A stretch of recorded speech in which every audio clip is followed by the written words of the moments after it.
¿Qué tal, amigos? Buenas tardes, bienvenidos nuevamente a este programa de conversación de la Academia de Artes Musicales de la Universidad Católica de Temuco. En esta oportunidad nos acompaña una importante violinista, ella es Pamela Jofré. ¿Cómo estás, Pamela? Bienvenida a este espacio. Bien. ¿Y tú, Fernando, cómo estás? Muy bien también, aquí pasando la cuarentena dentro de lo que se puede, nos pilló un temporal, pero esperemos Sí. que pronto luego el mal tiempo. Está como lloviendo sobre mojado, parece, ¿no? Yo creo. Bueno, ¿qué le puedo contar de Pamela? Pamela realizó sus estudios musicales en el Conservatorio de la Universidad Austral de Chile, en Valdivia, y después, posteriormente, obtiene una beca completa otorgada por la Universidad de Texas para realizar sus estudios de bachillerato en artes del violín, con un doble título también en Estudio Art de pintura en Fort Worth, Texas, ¿no? También posteriormente finaliza su estudio de magíster e interpretación e investigación musical, mención violín, en la Universidad Alfonso X el Sabio de Madrid, España. Bueno, Pamela, tenemos mucho que conversar en esta sesión sobre tu quehacer musical, sobre tus distintas visiones, sobre la educación musical y sobre la interpretación del violín. La música bueno, es una actividad muy, muy profunda que tiene muchas capas y vamos a intentar conversar lo más que podamos para nuestros alumnos y la comunidad musical en general. Así es. Vamos a intentarlo. Vamos a intentarlo. Bueno, Pamela, una de las preguntas que le hago a todos los músicos, más que sea un dato duro de a qué edad aprendiste a tocar un instrumento, a mí me interesa más cuál fue el detonante que hizo que tú decidieras estudiar música. ¿Qué fue? ¿Te dijeron tus padres? ¿Fue una cosa vocacional? ¿Te encantó el sonido del violín o quizás otro instrumento antes? Cuéntanos un poquito cómo fue ese inicio en el momento que tú dijiste, esto es lo mío. Mira, yo la verdad, yo comencé a tocar violín y a generar este gusto por el violín, yo diría que a los 15 años, lo cual es bastante tarde. Ahora, yo de niña, mi abuela toca el piano, entonces el sueño de mi abuelita era que alguna de sus nietas o nietos fuera pianista, entonces ella nos pagaba el conservatorio, la escuela de cultura del conservatorio en esos años. Y claro, yo siempre me recuerdo que yo iba a mi clase de teclado electrónico, entonces en la escuela de cultura y pasaba justo por la sala donde se hacían clases de violín.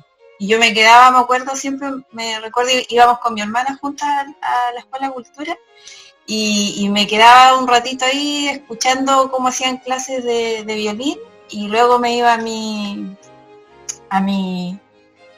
clase. Luego ya cuando llegaron mis 15 años, mi hermano menor empezó a ir a una orquesta y él decidió que quería estudiar clarinete. Entonces yo ahí le dije a mi mamá, y justo estaban enseñando otros instrumentos, en ese tiempo era la orquesta se llamaba Sarim Adonai, era una orquesta cristiana. Entonces el tema es que yo quise ir ahí porque yo le dije, no mamá, yo quiero aprender violín de alguna manera a los 15 años.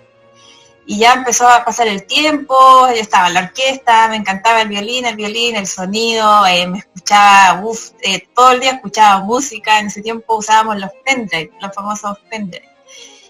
Y, no, perdón, los MP3, esos son MP3, ¿cierto? Esos como unos cuadraditos donde tú podías meter un montón de música. Ah, claro, sí, un dispositivo, un reproductor de música, ¿cierto, no? Claro, entonces ahí lo llenaba música de violín, y llegó a tal punto que claro, yo ya estaba en cuarto medio, entonces tenía que decidir que obviamente los papás esperan que qué carrera universitaria va a estudiar mi hijita. Y no, yo dije, aquí voy con todo, voy a estudiar violín, eso es lo que quiero. Y generalmente pasa cuando uno es joven, que entre más te dicen, no, ¿cómo vas a estudiar eso? Uno más quiere estudiar eso. Entonces, quizás eso me pasó a mí, cuando me dijeron que no, que mejor estudie otra cosa, qué sé yo, me empeciné tanto, estaba tan enamorada del violín que dije, no, ya, aquí yo me voy con todo y yo quiero ser violinista. Así que yo creo que esa sería como mi respuesta. ¿Tuviste la suerte de tener una profesora que te inculcó vocación para poder seguir estos pasos, o más bien era una profesora o profesor riguroso? ¿Tú dices en el violín? En los inicios, cuando eras más chica, no en tus estudios superiores. Mira, en realidad yo tuve amigos, cuando tenía 15 y estaba aprendiendo violín, tenía amigos que me enseñaban a cómo se tocaba el violín. O sea, imagínate, amigos que me decían, oye, que eran un poco más avanzados que yo, la mano así, la mano del arco así, qué sé yo. Y luego llegué, luego que estaba tan ansiosa de aprender, siempre me recuerdo la primera vez que me compré un violín chino, como la mayoría de los estudiantes, un violín chino, Ettinger me acuerdo, venía de regalo con un manual de violín. Entonces me acuerdo que ese mismo día sacó el violín, me asusté porque el violín no sonaba, porque yo no sabía que había que ponerle pegastilla al violín, o sea, perdón, al arco. Uh-huh. Y después ya averigüé que había que pasarle la pegastilla al arco, y me acuerdo que lo primero, habrán sido 10 minutos, ya me sabía la escala de do mayor. O sea, imagínate tanto el ansia, y de ahí ya como decimos buen chileno, me largué. Después de eso me fui directamente al conservatorio de Valdivia, y ahí estuve casi 2 años. Y luego una profesora que me ayudó mucho, que fue en Concepción, Jimena Águila. Es la hija de Humberto Águila, que es un luthier bien conocido acá en el... Es que, mira qué coincidencia, porque yo conozco a Jimena Águila, fuimos compañeros en la Universidad Católica en Santiago. ¿En serio? Sí. Uy, sí. Íbamos a clase de teoría juntos, la clase de historia, todo eso. Sí, Jimena Águila, sí, pues me acuerdo de ella. Sí, no, tremenda persona, y me ayudó mucho en el violín, porque a veces el tema del violín, si bien hay muchas cosas técnicas, cuando tú estás empezando, una de las cosas más importantes que debe tener un profesor es el tema humano. Entonces eso para mí fue fundamental, y tuve un gran apoyo con ella. O sea, ella me ayudaba en todo, postulábamos a beca, ella estaba preocupada. Me acuerdo que yo viajaba a Concepción a tomar clases con ella, me daba almuerzo y no tenía por qué, y así, o sea, me decía, Pame, quédate a alojar en mi casa. O sea, una tremenda profe en esos años para mí. Bueno, parece que el medio musical es así, de tremendo compañerismo, muy fraternal, todos nos apoyamos con todo, pero también está la otra cara también de la moneda de los egos y las diferencias. Pareciera que claro, como que pasan las dos cosas simultáneamente, ¿no? Sí, es muy cierto. O sea, mira, he tenido la oportunidad de compartir con gente, por ejemplo, yo creo que algunos violinistas lo deben conocer, Pinchas Zuckerman, que es un tremendo violinista. Claro. El año pasado, sí, dio un concierto. Yo estaba en ese momento estaba en Madrid, y con mi profesor y otros compañeros fuimos a ver el ensayo general, que daba un concierto esa semana. Entonces fuimos al ensayo general en la mañana, y mi profesor, como tocaba con era bien conocido ahí en el medio, nos dejaron ir al camarín a conversar con Zuckerman. Entonces, para mí Zuckerman es como, ¡oh! ¿Ya? Entonces, para los que no saben, busquen ahí Pinchas Zuckerman en YouTube.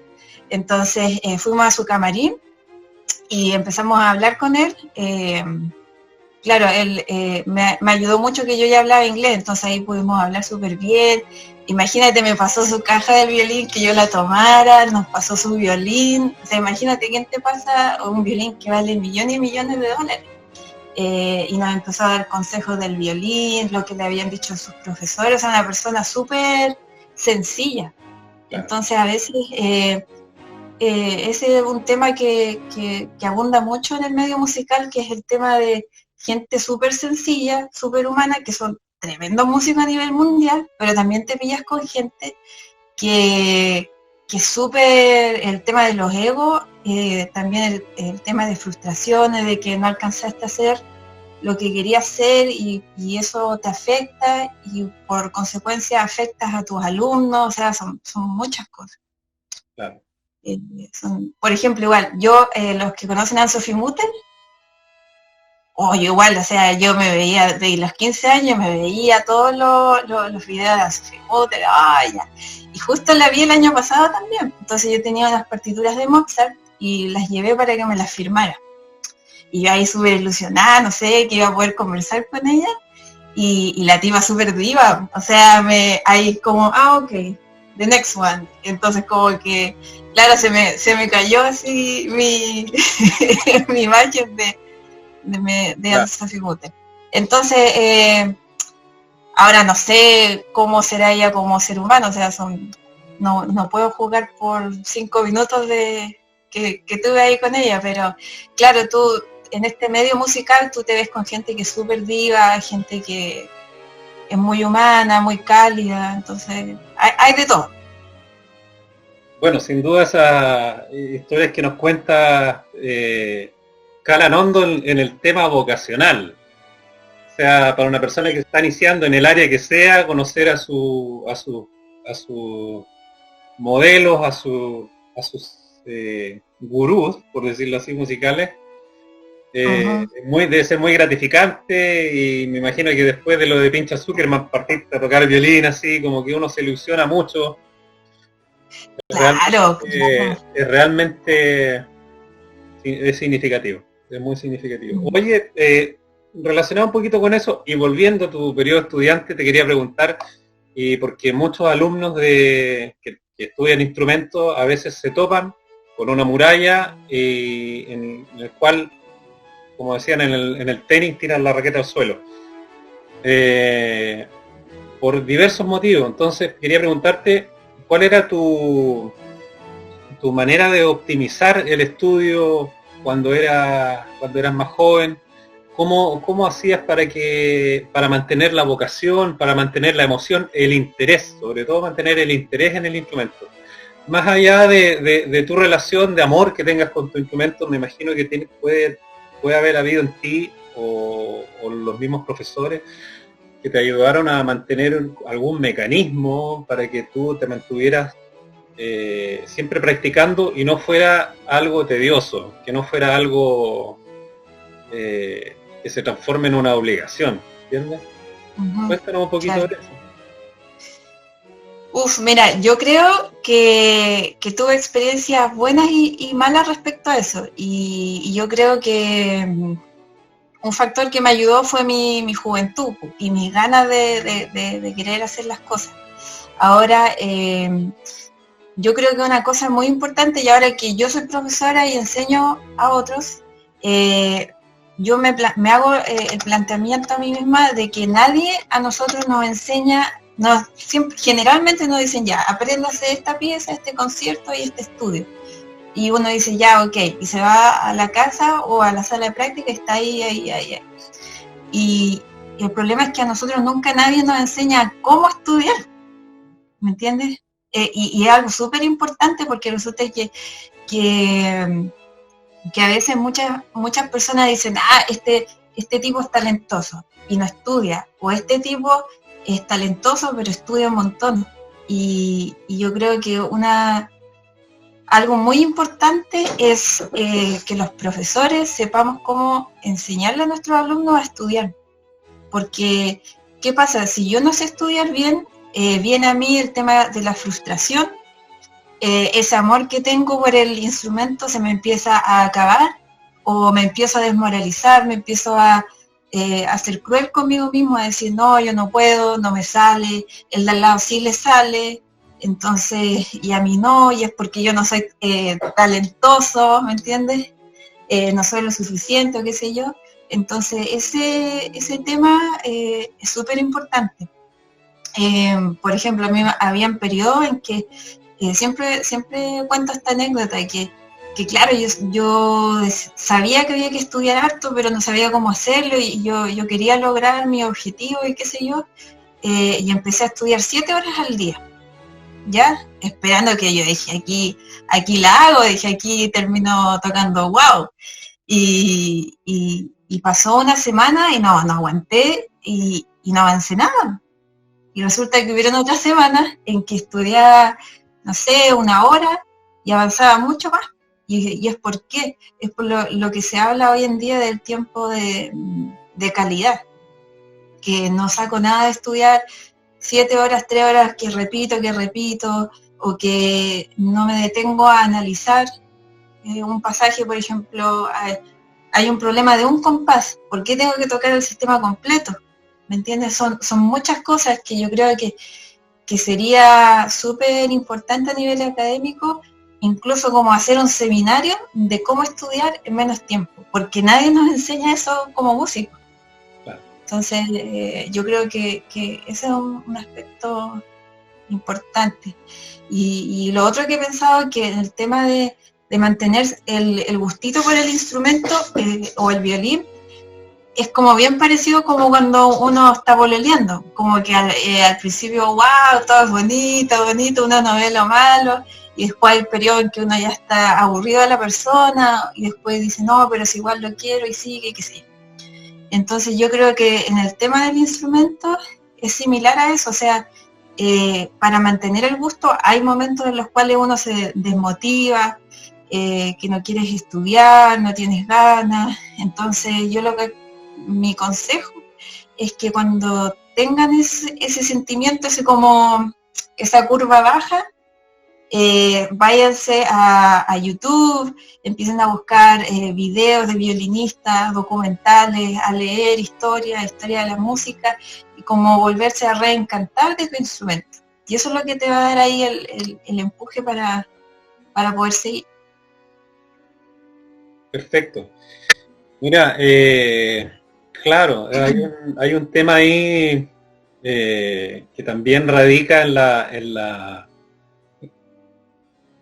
en cuáles son tus objetivos también de conseguir algo. A veces se mezcla la lección que tú tienes que preparar para una clase, como con tu camino, que el resultado a largo plazo, que el camino final de que yo quiero ser un gran músico, un gran intérprete. Entonces, entre medio, a veces los estudios te plantean como el desafío como que ese desafío a largo plazo te lo ponen antes, y ahí empieza como la frustración. Sin embargo, un estudio, una lección en un año, en un periodo que tú estás en formación, debiera ser eso solamente. O sea, el objetivo de cumplir con lo acordado. O sea, si te pidieron una hora completa, ser totalmente sincero y decir, no pude con la obra completa, pero sí me aprendí los primeros 15 compases y bien, y como que tiene que ver también un poco quizás con eso, pero sería bueno profundizar en esos temas más, un seminario, claro, de eso faltan seminarios, cosas así. Me imagino que ahí podríamos tocar este otro punto. ¿Cómo ves tú? Me salgo un poco la pauta, ¿cómo ves la diferencia entre la educación musical, cómo la manejan en Estados Unidos, o cómo es acá, digamos? A veces se dice, sí, los programas de las universidades son similares, son buenos. Una demostración de eso es que muchos músicos formados en Chile han tenido premios internacionales, pero son los pocos. ¿Qué pasa con el resto de los estudiantes? A lo mejor allá hay más actividades. Cuéntanos un poco cómo se desarrolla más esta área educativa musical. ¿Hay más seminarios? ¿Hay más opciones? ¿Hay más literatura respecto a eso? Mira, claro, respondiendo a la última pregunta, el tema de literatura, sí, efectivamente en inglés siempre hay más material. Por ejemplo, me hubiese encantado compartirle, estuvimos en el curso de verano de la técnica Alexander, aquí en el conservatorio, y me dio una pena tan grande porque yo les quería mostrar un par de películas y documentales, y no puedo porque están en inglés, y es tremendo material. Entonces, claro, los de habla hispana, si no sabemos inglés, nos limitamos de mucho conocimiento. Yo diría, claro, el sistema en Estados Unidos, por ejemplo, yo estudié en una universidad allá, porque están también los conservatorios. El tema de la universidad es bien particular porque el concepto de ellos sea la carrera que tú quieras tomar, es que tú aprendas de todo un poco. Entonces, claro, a mí me pasaba que en mi caso yo tenía que tomar mis clases de armonía, mis clases de violín, los 2 recitales que piden, música de cámara, literatura sinfónica, música antigua, historia del arte, etc. Aparte de eso, teníamos que tomar clases de física, de biología, astronomía, matemáticas, de todas las ramas sociales, de literatura, religión. Entonces se me hacía un poquito pesado, porque aparte de eso yo trabajaba los fines de semana, tenía contrato con 2 orquestas. Entonces, claro, los fines de semana los trabajaba y me daba tanta risa porque, claro, yo tenía que responder con mi violín, obviamente, que para mí era lo más importante, pero no sé, había días en que andaba con unos compañeros midiendo unos árboles porque estaba observando la corteza del árbol y no sé qué, y después en clase de biología, etc. Entonces, es un sistema bien estresante el americano para los bachelors, para un magíster, para un doctorado en música ya es más suave, pero es harta cosa porque resulta que, claro, yo, como decías tú, me gané una beca, que digámoslo así, serán unos 50 millones al semestre, ¿ya? Es harta plata, entonces para yo mantener esa beca tenía que tener lo que le llaman ellos un GPA, que es un promedio aceptable para mantener la beca. Entonces, ¿qué pasa? Que esto no me dejaba tener como malas notas en biología, física, matemáticas, etc.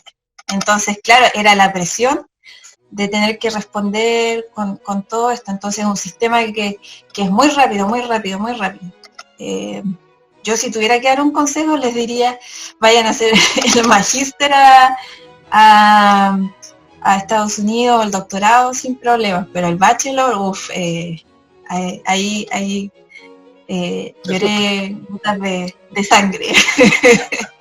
Es muy bonita experiencia, pero creo yo, y por lo que vi en Europa, el bachelor, el título superior, las clases son más suaves, están más relacionadas con la música que lo que yo te decía, que física, que aquí, que allá, claro, y todo eso. Oye, Pamela, y aparte de los contenidos, los programas de la universidad propiamente tal, afuera, en la sociedad, a nivel social, me imagino que hay sociedades de violín, instancias de apoyo, fundaciones, que permiten un mejor desarrollo de los instrumentistas. No creo que sea solamente la universidad. No sé si nos puedes hablar un poco de eso. Sí, mira, por ejemplo, has escuchado, yo creo que varios han escuchado del método Suzuki para niños y qué sé yo. Entonces hay como fundaciones o lugares en diferentes ciudades donde se enseña el método Suzuki. Y lo otro también que tuve la oportunidad de trabajar en 2 escuelas. Entonces me tocó escuelas básica y una media. Y ellos trabajan con el método Suzuki, el sistema de bandas, instrumentos de viento muy fuerte, el de cuerdas también, y todo se hace, es como parte del día a día, no es como el evento de violín, ¿entiendes? Como todos los chicos tienen orquesta, tienen sus clases individuales, sean de 20 minutos, se les hace por persona porque son muchos niños. Entonces, incluso se hace como, no es la guerra de orquestas, pero es como una competencia de orquestas. Ya supongamos que todas las orquestas, todos los colegios de Temuco tienen su orquesta. Entonces, ellos se representan con la orquesta. Entonces hay un premio, en este caso de dinero o diferentes tipos de ayudas para ese colegio que gana. Entonces, como bien el tema competitivo es bien fuerte en Estados Unidos. Así que, pero eso es súper bueno porque después los chicos cuando ya quieren estudiar violín, ya como de manera profesional, ya tienen un nivel bueno. Y el tema de las diferencias con Chile, yo diría que claro, o sea, uno siempre dice, el país de nosotros es como, no muy bueno comparado con otros países, pero hay otros países que no son peores. Pero yo creo que de a poco sería genial que por ejemplo, en Temuco se empezara las escuelas empezaran a implementar el tema de la orquesta y por qué no hacer festivales de orquesta en donde se junten las orquestas, haya un premio para la escuela ganadora y de alguna manera como para difundir la música. No, sería ideal. No sé si me fui por las ramas con tu pregunta, pero...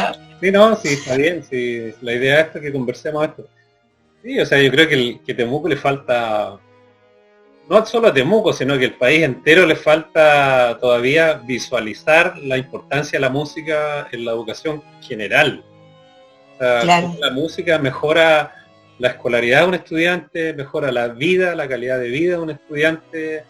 Impresionante. Ya se han visto logros con las orquestas juveniles, que hay a veces en lugares en Curalilá o en comunas pequeñas donde realmente los alumnos han mejorado gracias a la música. Claro, exacto. Y respecto a lo que recién mencionaste, una cosa que me gusta de Estados Unidos y que me encantaría que pudiese ser así acá en Chile es que las universidades dan becas. O sea, por ejemplo, tenía compañeras que en la orquesta de la universidad que eran enfermeras, que estaban estudiando enfermería, pero ellas, como tenían un buen nivel de instrumentos, la aceptaron en la orquesta y significaba que ellas, su mensualidad bajaba, pagaban menos. Claro. Entonces, porque igual es como un honor y un plus tener una orquesta. Claro. Entonces, qué genial sería para muchos chicos que hubiera algún tipo de ayuda al ellos ser parte de una orquesta, sea de la Universidad Católica o de otras universidades. Claro. Sí, son proyectos que realmente son interesantes y al cual hay que abocarse y conseguir los recursos y para que se mantengan el tiempo también, porque a veces se logra una cosa y se desinfla el rato y después se infla otra. Pero bueno, oye, volviendo a nuestra conversación un poco, y sobre todo, bueno, a lo mejor en Estados Unidos sí ocurre, pero acá no sé si te has dado cuenta que contamos con un apoyo de los padres para que los niños estudien música así incondicional. Realmente es increíble, así, no, mi hijo estudia piano, estudia violín, y se sienten de lo más orgullosos a veces. En el momento que el niño sale de cuarto medio y dice, quiero estudiar violín, justo lo que yo estuve estudiando cuando niño. Y ahí es donde viene el yugo social, ¿no? Y dicen, no, claro. Teatro no, pintura no, música no. ¿Qué es lo que pasa? Claro. Ahí, eso en Estados Unidos lo estimulan más, o cuál es tu punto de vista, tu percepción respecto a nuestra sociedad, qué es lo que está pasando acá. ¿Hay apoyo? ¿No hay apoyo? A veces contamos con las redes sociales, en Facebook, alguien anuncia un concierto, algo, y todos le ponen me gusta, pero nadie va al concierto, o nadie bueno, ahora lo sintonizan, nadie lo ve, digamos, es como una especie de doble estándar. ¿Y qué está pasando? O sea, mira, en Estados Unidos igual yo tenía compañeros americanos que los papás no estaban muy de acuerdo. Por ejemplo, mira, en Estados Unidos, claro, sí, me acuerdo que pasaba harto. Tú tienes la opción de estudiar pedagogy, que es pedagogía en el instrumento, o performance en el instrumento. Entonces, generalmente compañeros que un nivel espectacular que pudieron haber hecho performance, la mayoría de ellos se inclinaba a pedagogy. ¿Y por qué? Porque resulta que, ¿por qué estudiaban pedagogía y no para ser intérpretes? Porque en pedagogía, por ejemplo, se podían ir a una high school a trabajar. Entonces, el pago mensual de ellos es 4.500.000 pesos. O sea, es bueno. Y como performance, de repente, claro, nos llamaban, teníamos contrato con una orquesta profesional, pero eran 2 días nomás de concierto. Y te ganabas $600, ¿me entiendes? Entonces, si uno pone en una balanza, por eso la gran mayoría se inclinaba a estudiar pedagogía en música. Claro. O usaba mucho con los performances, que su sueño era ser solista y como no le funcionó, hacían el máster, el doctorado y luego con el doctorado tú te quedas como miembro de alguna universidad o un community college que le llaman, que es como un instituto. Entonces igual ganabas bien. Entonces yo creo que pasa tanto allá como acá, pero acá en un grado mucho más grande porque hay poco conocimiento de lo que es estudiar arte y de lo que es estudiar música. O sea, como que la familia de uno, o no sé, corríjanme ustedes los que estén viendo esta entrevista, como que uno dice, voy a estudiar música y ya se imaginan, no sé, un borracho ahí en la calle con una guitarra pidiendo plata, no sé. Cosas así como, ¿me entiendes? Sí. O típica que uno dice, no sé, mi mamá decía, no, mi hija está estudiando violín y le decían, pero ¿y qué más? Entonces como que esa es típica. Entonces hay mucho desconocimiento y miedo de los padres por lo mismo. Exacto. Entonces yo creo que eso hace que como que le tengan miedo y le dicen, pero estudia otra cosa, porque obviamente todos los papás sueñan que su hijo tenga un buen vivir. Claro. O que también cumplan los sueños que muchas veces ellos no cumplieron, como ir a la universidad o estudiar una carrera que ellos querían y no pudieron, y a veces lo quieren ver reflejado en sus hijos. Claro, yo creo que como no son actividades convencionales, hay mucho desconocimiento en torno a cuál va a ser el desempeño en el fondo. Y como nuestro país tampoco está desarrollado en ese ámbito, ahí es donde vienen las dudas y todo eso, ¿no? Pero, claro, cada vez va creciendo más a paso lento, pero ya tenemos un montón de gente que son músicos, se desenvuelven de lo más bien, incluso mejor que algunas carreras convencionales, creo yo. Exacto. Algunos, bueno, los músicos que son más busquillas, como decimos, que están por aquí y por allá, a veces no tienen tiempo para hacer cosas, o sea, están todo el tiempo con su instrumento haciendo actividades de cámara, conciertos solistas, grabando cosas, en sesiones, en orquesta. Es tremendo, hay harta actividad. Ajá, o también ahora que hablabas de esto, pasa harto que muchos chicos que llámese academia, conservatorio, universidad, pasa en todos lados, no solamente acá en Chile, que es como que entran a estudiar la carrera y ya se ven con la Berlin Philharmonic siendo solista y al ver que no funciona se desaniman. Y resulta que hay un montón de posibilidades, o sea, de verdad los que ven esta entrevista y que la escuchan, no piensen que esa es la única posibilidad que hay, o sea, hay música de cámara, puede fusionar música clásica con otros estilos, o sea, el tema de la enseñanza es súper importante, la difusión de la música, o sea, hay mil maneras de poder hacer algo con tu instrumento, entonces es bueno recalcar eso. Pamela, es muy difícil ser solista en violín. ¿Cómo es me imagino la competencia allá en Estados Unidos? Deben haber talentos tremendos. ¿Cómo es esa vida de músico? Que me imagino que no es la misma de un instrumentista en cuerda que se proyecta a una orquesta o se proyecta a hacer clases. Se ve mucho estudiante de violín que quiere ser solista, grabar las sonatas de Bach, todo hacerlo con el violín. Uh-huh. Ese camino solitario quizás, ¿no? Se ve mucho prospecto que ¿Que pretende eso dentro de la música? Sí, mira, lo que pasa es que son varios factores, porque ya a nivel profesional, o sea, a nivel de solista, no basta solamente con que tú seas buen violinista. O sea, hay otros factores como cuáles, el tema del marketing, que llamen la atención por algo, ¿me entiendes? O sea, yo creo que han visto, más de algunos hemos visto en internet, algunos, no sé, pues,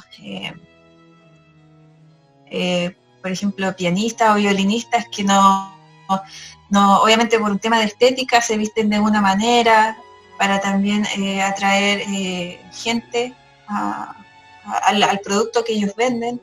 Claro. También el tema de los managers, los contactos, súper importante, porque no es como que yo voy a esta orquesta, le envío un correo con un video mío y esperar que me acepte. Tiene mucho que ver con el tema de qué manager te asiste a ti. Y para tener un manager de alto nivel, tú tienes que pagar un porcentaje muy alto que probablemente en ese momento no tengas. Entonces, son muchas cosas. O lograr ir a algún concurso de violín famoso y que justo en ese momento haya un manager que tú no sabes que te está mirando y te haya potencial y te toma. Sí. O que tengas buenas amigas con algún director importante. Claro. Entonces, son varias cosas, son varios elementos. O a menos que tú ya seas como, no sé, tengas 10 años y ya estás tocando un concierto como más o menos grande y como que un director te apadrina. Eres precoz, eres pequeño haciendo lo que... Claro. Entonces, o también, que son muchos caminos, o que vaya a una escuela, que sea aceptada en alguna escuela de música, con un profesor importante que tenga los contactos suficientes como para llevarte con diferentes orquestas. Entonces, son varios factores en ese sentido. Claro, imagino que hay muchos violinistas buenos que con talento para hacer todo eso, incluso sin un manager y con talento para ganar concursos incluso, pero que no quiso seguirnos a ese camino. Que generalmente, como cuando se ve el estudio de un instrumento, hay muchos estudiantes que lo siguen en ese sentido, digamos, en el sentido de tocar algo bien, de tocar algo que es más rápido, de resolver, de afinar mejor en el caso de que tocar lo mejor posible. Pareciera que el camino final fuera ese de ser un gran violinista, el héroe ahí de la orquesta tocando el concierto Tchaikovsky con la Filarmónica de Berlín. Claro. Pareciera que, claro, pero hay personas que creo yo que se iluminan en el camino y ven que hay otros intereses, digamos. Por ejemplo, yo encuentro súper válido personas que teniendo esos talentos deciden dedicarse a la enseñanza, por ejemplo. Claro. A lo mejor personas que se dan cuenta que tienen un tremendo talento tocando, pero que a lo mejor no pueden aguantar la presión de lo que significan las giras, el manager, grabar, y etcétera. Claro, no, mira, de hecho, sí, totalmente de acuerdo. Hoy, ¿dónde lo tengo? Respecto a lo que tú decías, hay un violinista famoso que, bueno, él ya falleció, que no sé si para los que... Él escribió varios libros como de escala y de técnica del violín, se llamaba Iván Galamian. Y resulta que él era un violinista de alto nivel, pero no pudo resistir la presión, lo que dices tú, de ser un solista, y porque los nervios lo absorbían completamente, y él decidió abocarse a la pedagogía, y él formó a Joshua Bell, por ejemplo, que es súper conocido a nivel mundial, y entre muchos otros violinistas. Entonces, claro, es muy cierto lo que dices tú. Sí, no, es interesante ese tema, pero mira, para hacer más honor al tiempo, que nos va quedando poco, podríamos hacer hasta las 2 de la mañana, pero no. No queremos aburrir, no queremos asustar a la gente. te quería llevar, bueno, a este tema de los estilos musicales, que justamente tu instrumento también lo permite. Tu instrumento generalmente uno ve un violín y lo relaciona al género, lo clásico, lo docto, ¿cierto? La orquesta, lo filarmónico. Pero no necesariamente, hay grandes violinistas de jazz, de fusión, he visto violinistas tocando música hindú, a lo que voy es que hay distintos tipos de música y quería preguntar cuál es tu opinión respecto a que haya esta diferenciación entre las músicas. Generalmente a veces se dice, bueno, la música es una, ¿cierto? Es un lenguaje, el lenguaje universal de la música. Pero sin embargo, hoy en día tenemos todo indica que incluso la industria musical, porque hay una industria musical, tiende todo a dividirlo, a etiquetarlo, envasarlo y vendértelo. Lo tenemos eso en Spotify, en YouTube, para donde miremos siempre está como todo clasificado. Lo que a veces pareciera ser que es positivo y a veces como negativo. Hay mucha gente del mundo de la música popular que cree que la gente de músicos clásicos es como que tipean un documento, ¿sí? como que o que no son capaces de improvisar o que no tienen, no sé, hay tanto mito urbano negativo, ¿sí? En torno a las cosas, que me gustaría saber tu punto de vista respecto a esto que sucede, digamos, en torno a ese tema. O sea, yo creo que la música, como cualquier otra disciplina, tiene que tener un orden y una clasificación. Ahora, para mí la música es como decir, yo tengo el lenguaje, usamos el lenguaje verbal, pero dentro de ese lenguaje verbal hay muchos tipos de lenguaje, ¿me entienden? No sé, inglés, portugués, español, etcétera. Y es lo mismo en la música, o sea, la música es una sola, pero también, claro, está la música clásica, el jazz, ¿me entiendes? Después las fusiones, Latin jazz, Gypsy jazz, etcétera, que son importantes. Ahora sí no podemos negar que la madre de todo está en la música clásica, o sea, eso es innegable. Pero claro, tiene que haber un orden. Ahora lo que sí, de repente hay gente que habla mucho desde la desinformación. Entonces, ahora que tenemos las tecnologías a mano, yo creo que es súper importante comenzar a investigar antes de hablar, de emitir una opinión, empezar a averiguar de estilos musicales. Yo creo que eso nos salvaría de mucho, de repente, opiniones innecesarias. O sea, siempre me acuerdo, en mi época de juventud, una persona me dijo, es que yo soy músico, yo trabajo duro, me dijo, porque yo todo lo saco a oído, me dijo, no como las personas, en ese momento yo estaba en el conservatorio, y me dijo, no como las personas que tienen todo anotado, me dijo, por las partituras, ellos ya está todo ahí, me dijo. Yo lo miré en ese momento y no me dio ni para responderle, pero claro, o sea, yo creo que lo principal acá, y sobre todo en esta conversación, podemos hablar que la difusión es clave. Entre más difusión haya de la música, más interés va a haber, y por lo tanto creo que debería haber un interés también de investigar de qué se trata este mundo.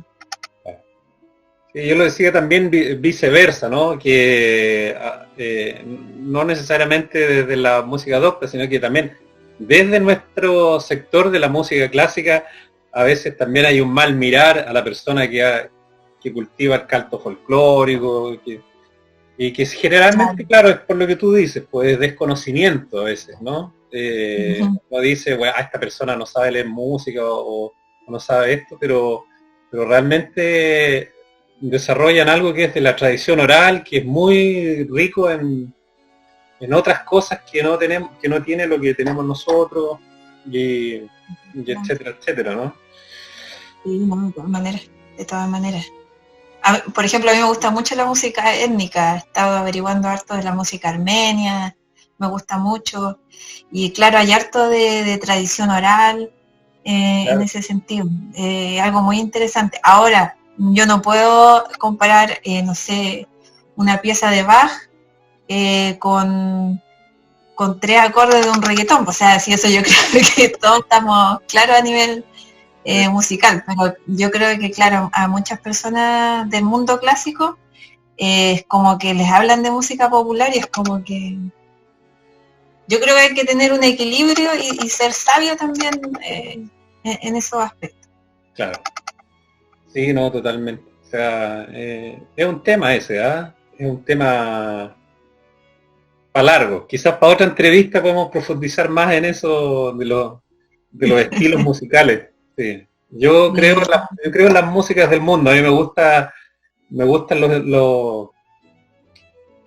creo que mientras más exista, más instrumentos existan y más combinaciones de música existan, el panorama se enriquece sobremanera. Sobre todo con incluso rescate de instrumentos originarios, instrumentos tradicionales, esas mixturas que hay de repente con instrumentos africanos, con la cosa europea, o de repente bandas que he escuchado de donde tocan, no sé, música japonesa, pero con instrumentos altiplánicos. Todo eso Sí, me encanta. es tremendamente Hay un gratificante para el chileno, desarrollo musical en general, universal. Sí. exacto, sí. Hay un cantante chileno y cantautor, Stern, Nano Stern, sí. me encanta igual unos temas que, claro, mezcla la música andina con unas como fugas de Bach, ¿no? Muy interesante, me gusta. Sí, el Nano estuvo un tiempo estudiando en la Pontificia Universidad Católica. Al menos estuvo yendo para allá en esos tiempos que yo estudiaba. Sí, y se codea con buenos músicos también, toda gente que ha estudiado música. Así que eso. Oye, Pamela, cuéntanos un poquito de esto que tú hiciste en la escuela de verano en la Academia de Artes Musicales. Para los que no saben, todos los veranos hacemos una escuela musical de verano, vale la redundancia, que es gratuita para la comunidad, donde ofrecemos distintos tipos de cursos, y uno de esos cursos lo hizo Pamela sobre la técnica de Alexander, la tan conocida y mencionada técnica Alexander.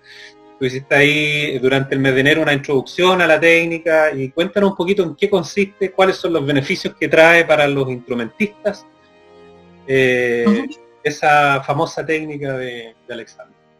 Sí, bueno, sí, en el curso de verano hicimos técnica Alexander y cómo prevenir el pánico escénico. El pánico escénico. Sí, la verdad es que fue un curso muy bonito, yo creo que fue un éxito ese curso, mucha gente, eran 2 veces a la semana y ahí estaban los chicos, así que quedamos felices con eso y yo creo que, bueno, la técnica Alexander se trata más que nada, hablamos del tema postural, de que a veces hacemos cosas por el mismo estrés, nos ponemos más rígidos y eso por lo tanto causa la famosa tendinitis. Entonces, y que no siempre se aplica una mala técnica, a veces un movimiento mal hecho y empezó la tendinitis. Entonces, hablamos de eso, de cómo prevenirla, cómo tratarla, y lo mezclamos mucho con el tema del pánico escénico. Y fue bien interesante porque en ese momento, Fernando, durante esos meses, se me acercaron muchas personas, muchos chicos de diferentes edades, de diferentes instrumentos, contándome así como, profesora, yo me pongo nervioso, me pasa esto, es normal. Y yo, ese es un tema que me llamó mucho la atención porque ellos piensan que a ellos nomás les pasa. Claro. Y el problema es que a todo el mundo le pasa, pero como al ser como un tabú, o cuando eres adolescente como, no, yo no me pongo nervioso, queremos como ocultar esa debilidad. Y eso me gustó del curso porque en realidad, ¿cuál es la idea? Que no quiero sonar tan cliché, pero la debilidad tiene tiene que hacerte más fuerte. Ese es el fin. Y ese fue el fin del curso. La finalidad que tomar esa debilidad y entenderla que es algo normal y que se me pongo nervioso porque soy ser humano y porque tengo un sistema nervioso. Claro. Entonces, y aceptar que tengo días buenos, días malos y días más o menos. Claro. Entonces, fue súper bueno ese tiempo de la escuela de verano. Bueno, ahí es donde tú eres experta porque los adultos sabemos de qué se trata, digamos, que se trata de no mostrar los miedos, la debilidad, pero como que como adultos a veces nos aceptamos y reconocemos y podemos conversar. Pero en la niñez, cuando estás entrando a la adolescencia o cuando estás en plena adolescencia, nadie quiere mostrar sus temores. Todos quieren verse firmes, digamos. Entonces ahí es donde entra tu habilidad y por eso te doy gracias por haber hecho ese curso, porque pudiste hacer que los jóvenes se abrieran a eso. Y ellos pudieron demostrar y decir, mira, sí, me pasa esto cuando llego a examen, y el otro compañero, sí, también en el examen me pasó lo mismo, pucha, y como que se creó un lazo entre ellos, un compañerismo, y pudieron abrirse ante tu clase y poder trabajar en conjunto, el resolver esas cosas, porque no todos los adolescentes van a decir, sí, mira, yo me pongo nervioso. O sea, se lo van a querer ocultar lo más posible porque van en el camino de la perfección, ¿entiendes? Entonces,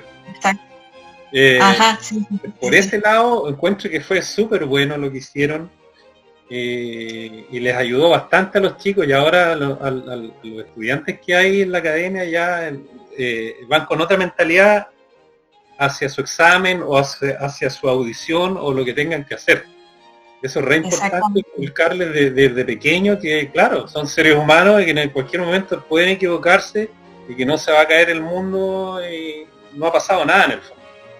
Claro, sí, o sea, mire, y yo ya como para, no quiero extender esto mucho, pero de verdad yo le hago un llamado a los profesores que realmente con sus alumnos, a veces, como nosotros hemos vivido situaciones difíciles, y no siempre se nos habló de estos temas, de repente como que uno no se da cuenta y trata sin mala intención de al niño como que, o al niño o al estudiante, a veces lo pueden llegar hasta frustrar o aumentarle más el nerviosismo del que ya tiene el niño, porque resulta que él ya de por sí es nervioso. Entonces de repente, no sé, o sea, yo creo que los niños, y bueno, hablo de los niños porque tengo casi puros alumnos niños, pero las personas, los que quieren estudiar música, yo creo que son como las flores, porque pueden ser todas unas rosas, pero cada uno en su cierto tiempo va a florecer. Y ahí yo creo que está lo importante, que el profesor, igual somos seres humanos y tenemos días buenos y malos, pero también entender que cada alumno florece en su tiempo.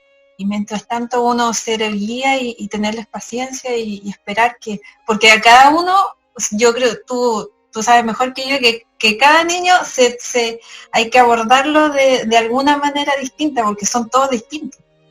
Claro. Entonces, yo creo que ese tema es como que uno llega a ser sus mentores, sus padres musicales, entonces es súper importante nuestra labor, en cómo actuamos con ellos. Sí, bueno, en ese sentido yo he conversado con cada uno de los profesores que están en la Academia de Música y doy gracias a que todos tienen ese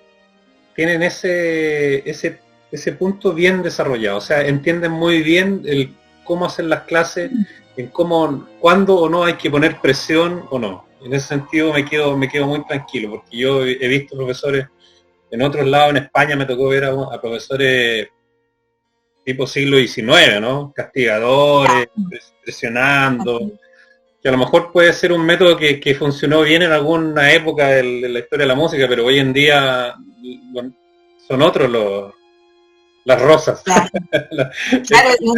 Estas flores son distintas, estas flores están rodeadas de estímulos, es una era digital, son totalmente, los padres son más permisivos, entonces estamos ante otro cerebrito, otras energías, otros estados anímicos que hay que ser delicado. Y en ese sentido los profesores de la academia han sido súper agudos en hacer bien sus clases, y yo me quedo muy tranquilo con eso. Sí, eso es lo importante. Bueno, Pamela, mira, hemos conversado bastante, pero quizás nos pudiéramos juntar en una segunda entrevista. Vamos a estar haciendo todo esto durante el año, conversando distintos temas, pero es bueno que hayamos desarrollado esta conversación para que algunos alumnos de la academia y la comunidad en general, personas que no te conocen, te conozcan, sobre todo tus puntos de vista sobre lo que tú haces, lo que tú opinas de la educación musical y a lo que tú te dedicas, tu fuerte de estos cursos que has hecho del pánico escénico, técnica Alexander, y como violinista, una tremenda violinista, junto a tu marido, Marco Cuevas, ¿cierto? Que le mandamos un saludo, que también lo tendremos aquí en este espacio de conversación. Ustedes tienen un dúo y hacen calidad de música, no me cabe duda, así que bueno, ojalá que pase pronto este tema de la cuarentena y la pandemia para que nos volvamos a encontrar en las salas de concierto, ¿no? Sí, sí, y verlos a todos ya en el nuevo lugar donde está la academia.